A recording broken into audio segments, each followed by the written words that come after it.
혹시 당신의 덕질이 돈이 될 수도 있다. 이런 생각 해보신 적 있으세요? 아, 덕질이 돈이 된다. 재밌는 주제네요. 네, 그렇죠. 오늘은 바로 그 뜨거운 주제, 취향 투자의 세계로 한번 같이 들어가 보려고 합니다. 당신의 그 열정이랑 지식이 어떻게 자산이 될 수 있는지 그 가능성을 좀 파헤쳐 보죠. 네, 말 그대로 내가 좋아하는 것에 투자해서 돈을 버는 뭐랄까 열정의 금융화 시대가 열렸다고 할까요? 맞습니다. 이게 정말 흥미로운 게 뭐냐면요. 더 이상 자산 가치를 예전처럼 딱딱한 재무제표, 숫자 이런 걸로만 평가하지 않는다는 거예요. 아, 숫자가 다가 아니다. 그렇죠. 희소성이라든지 아니면 뭐 커뮤니티의 엄청난 지지, 심지어는 아티스트가 가진 이야기 같은 거 있잖아요. 이런 문화적 자본이 실제 가격에 영향을 준다는 겁니다. 와, 문화적 자본이라. 네. 그래서 특정 분야에 대해 당신이 가진 깊은 지식, 그러니까 소위 말하는 덕력이요. 이게 남들은 못 보는 수익 기회를 찾아내는 열쇠가 될 수 있다는 거죠. 와, 덕력이 수익 창출 능력이라니? 그럼 구체적으로 어떻게 내 취향에 투자할 수 있는 건가요? 요즘 그 조각 투자라는 말 많이 들리던데요? 네, 바로 그겁니다. 핵심 방식 중 하나죠. 아주 비싼 미술품이나 뭐 건물 같은 자산들 혼자 사긴 좀 부담스럽잖아요. 그렇죠. 엄두가 안 나죠. 네. 그러니까 여러 사람이 지분을 조각처럼 나눠서 소유하고 또 거래하는 그런 방식입니다. 법적으로는 이걸 관리하려고 투자계약정권이니 뭐 이런 새로운 개념들이 등장했고요. 투자계약 증권. 좀 어렵네요. 쉽게 말하면 여러 사람이 돈을 모아서 특정 자산에 투자하고 그 수익을 나누기로 한 약속, 이걸 증권 형태로 만들었다. 뭐 이렇게 이해하시면 편할 것 같아요. 일종의 대체 투자죠. 아, 대체 투자. 주식이나 채권 말고 다른 곳에 투자하는 거요? 맞습니다. 포트폴리오를 좀 다양하게 하려는 분들이 요즘 많이 주목하고 계시죠? 그렇군요. 그런데 왜 하필 지금 이 시점에 취향 투자가 이렇게까지 주목을 받는 걸까요? 여러 이유가 있겠죠. 복합적인데 우선은 디지털 환경에 아주 익숙한 MZ세대가 있잖아요. 이들이 이제 소비의 중심축으로 떠오르면서 예전처럼 뭘 소유하는 것보다는 경험이나 아니면 뭐 개인의 취향을 드러내는 소비 이런 걸 더 중시하게 됐죠. 네네, 경험 소비. 그리고 또 현실적인 문제도 있어요. 집값이 너무 높다거나 하는 것처럼 자산을 형성하는 벽이 너무 높아졌잖아요. 그러다 보니 재테크가 거의 뭐 생존 전략이 된 거죠. 아, 진짜 생존이 걸린 문제가 됐군요. 그렇죠. 그래서 소액으로 참여할 수 있으면서 또 자신의 정체성도 표현할 수 있는 이 취향 투자가 되게 매력적으로 다가오는 겁니다. 일종의 생산적 현실 도피라고 표현하기도 하더라고요. 생산적 현실 도피라. 흥미로운 표현이네요. 네. 그리고 뭐 좋아하는 걸 깊게 파고드는 디깅 모멘텀이라든지 자기 신념에 따라 소비하는 가치 소비 같은 트렌드하고도 잘 맞아 떨어지고요. 아, 내가 좋아하는 아티스트나 브랜드에 직접 투자하는 것 자체가 만족감을 준다. 이런 거군요. 정확합니다. 여기에 또 스마트폰 앱 같은 사용자 친화적인 플랫폼들이 많이 생겼고 블록체인 같은 기술 발전 덕분에 접근성도 좋아지고 투명성도 높아졌고요. 여러모로 환경이 갖춰진 거죠. 와, 정말 다양한 이유가 얽혀 있네요. 그럼 구체적으로 어떤 취향들이 요즘 투자 대상이 되고 있나요? 가장 먼저 떠오르는 건 역시 미술품, 그 아트테크인데요. 네, 맞아요. 대표적이죠. 테사 같은 플랫폼들이 유망한 미술 작품을 먼저 사서 그 소유권을 잘게 나눠서 파는 방식입니다. 네네. 그럼 투자자들은 나중에 작품 가격이 오르면 그 매각 차익을 얻거나 아니면 뭐 전시나 대여를 통해서 나오는 수익을 기대할 수 있는 거죠.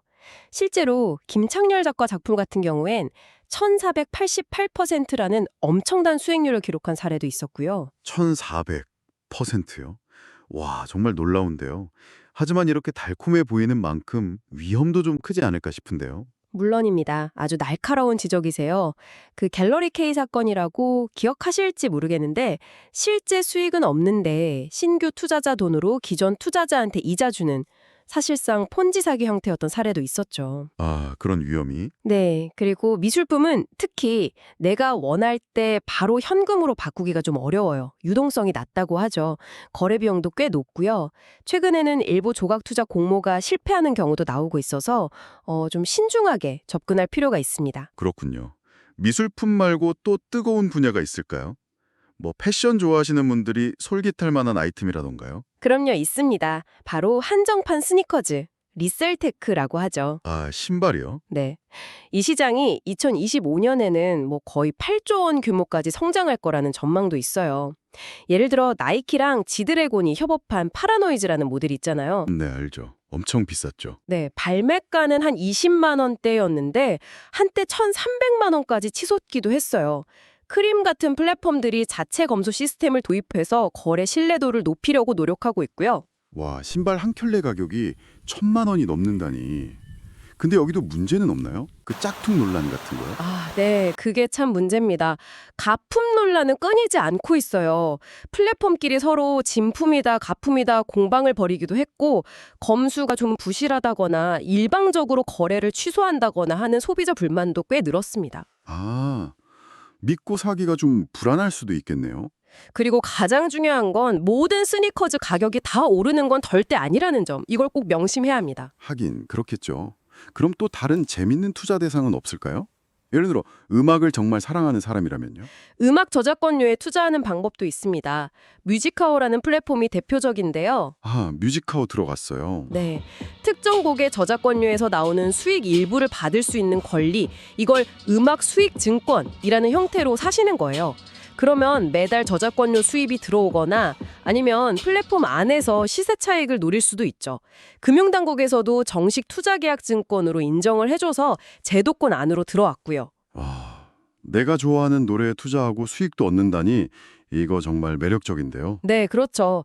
근데 뮤직하우 역시 규제에 맞춰서 사업 구조를 바꾸는 과정에서 좀 어려움을 겪기도 했습니다. 성장통 같은 거죠. 그렇군요. 뭐 이 외에도 정말 다양해요.